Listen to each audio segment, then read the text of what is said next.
Opinion Nation, what's up?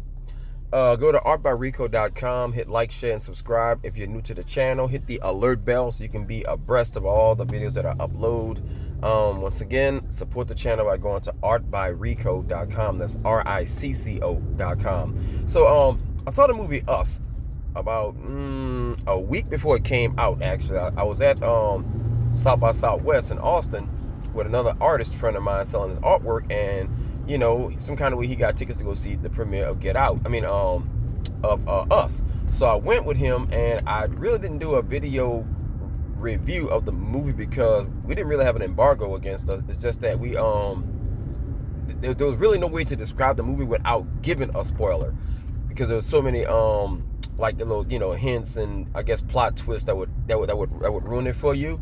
But I'm gonna say this: I've been watching about 10 videos so far. 3 white people, Grace Randolph, Chris Stuckman, and Jeremy Johns. Those are the top 3 movie reviewers that I watch. And I seen like Tariq Nasheed, he did a review of it. And I'm gonna explain something to a lot of people. This is aimed at black people. This is gonna be Us exposed. The movie Get Out, now Us was not as good as Get Out. Okay, the reason for that is, according to Jordan Peele, Get Out took 3 years to write. Amazing movie, good pacing, completely original plot. It broke blockbuster records, and it was the most, I think, profitable movie of the year before because of the budget was so tiny.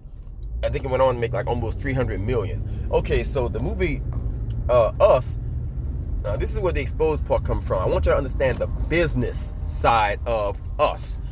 The man is married to a white lady. Yes, that is true. He's married to a Jewish woman, and a lot of the reviewers, the black reviewers, had an issue with him making a lot of successful movies. But my attitude is this: Jordan Peele may have married that girl for strategic reasons. And she's a Jewish young lady and a Jewish comedian. Who knows what kind of power couple this man could cultivate. Please wait. From a relationship, being married to a lady like that. Take the ticket. And who knows if they got a prenup or not. I don't really count nobody else's pockets. I'm not that kind of person. Nevertheless, there's a term called rewatchability. Now, I want the regular consumer and the black people to listen to this very carefully. And I'm not saying you're stupid, but I'm just saying a lot of people are not really business inclined as far as it relates to the entertainment business. Okay, now, rewatchability is, let's say, a movie like The Sixth Sense. Once you realize that a certain person like M. Night Shyamalan has a knack for leaving plot twist movies, you have to almost rewatch it more than one time to get all the little symbolisms and all the little clues that led to the end of the story that made the original payoff all the sweeter, right? Now, in a movie like Us, the basic premise was Lupita Nyong'o was the twist basically was that she was the clone all along from the beginning of the movie. Okay, now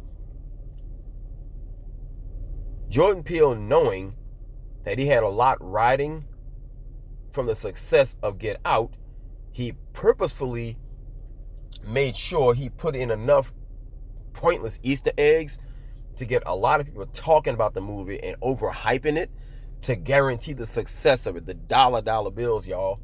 A lot of horror movies make a lot of money because they're really easy to make, because they're really cheap to make.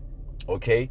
Is that you have to have a good script to make it a solid film like a Get Out was. Get Out was a damn good social commentary. This movie was basically a slasher film. Okay? And he just threw some Easter eggs in there to increase the rewatchability index. So you have a lot of folks who just keep on making video after video after video saying, oh, if you didn't get this point, it's because you didn't watch it carefully. It was 3 rabbits that was facing due north and 2 rabbits that was shaped like a triangle. That don't mean anything. It's just basically you are only seeing in the movie what you thought you saw. The movie to me was not that good. I'm sorry. The pacing was off, and it was really hard for them to keep my attention. It got to the point where I was really hoping that the movie would just end, so I can see what the fuck the plot twist was, because it was so much crazy like quirkiness to the tethered people that I lost interest in them. You see what I'm saying? But because Jordan Peele is black, and he realized that because with the success of Black Panther and the success of Get Out, we're not gonna, a lot of us don't hold him to the same standard that we would to like a Wes Craven or a Clive Barker or somebody who has a certain name in horror, where the fans are a little more savvy and expect a lot more payoff from somebody like him. Okay, and it's definitely hard for a certain director to keep having back-to-back successes. So let me go ahead, include it. I'm sorry, in the conclusion, say that the movie was kind of good. He had a good premise. He just had a bad third act. Okay, there's a first act, a second act, and a final act. It's called the exposition, the conflict, and the resolution. The resolution of Get Out was a motherfucker. Get Out was so good. Do you realize from the universe that he built in Get Out, this man could keep on doing spinoff after spinoff after spinoff of everybody in them separate photographs that led to that crazy white family killing him. He could basically live off of Get Out for like 20 more years if he can hire a good writing room to connect it, almost like Shyamalan did with the movie Unbreakable Glass and Split. You see what I'm saying? So right now, it seems that Jordan Peele is doing what the Hughes brothers could have done with the movie Tales from the Hood. I don't know who did Tales from the Hood, but Tales from the Hood was the first time that I can remember in my lifetime that a black director took on the horror genre and had a social commentary woven into the movie, into the plot. At the end of the plot, you realize it was 3 separate stories, but what connected all 3 was the 3 guys and the funeral home director who turned out to be the devil. They were in purgatory the whole fucking time. Amazing plot twist. And that the final story, they were the killers who killed the guy in the final. See what I'm saying now? So I love that. Was damn good placement, damn good foreshadowing at the end of Tales from the Hood. You realize that they were the guys responsible for the murder of the guy that was in the funeral home in the first place. That's good horror movies, when you can actually take a certain twist where you have suspense.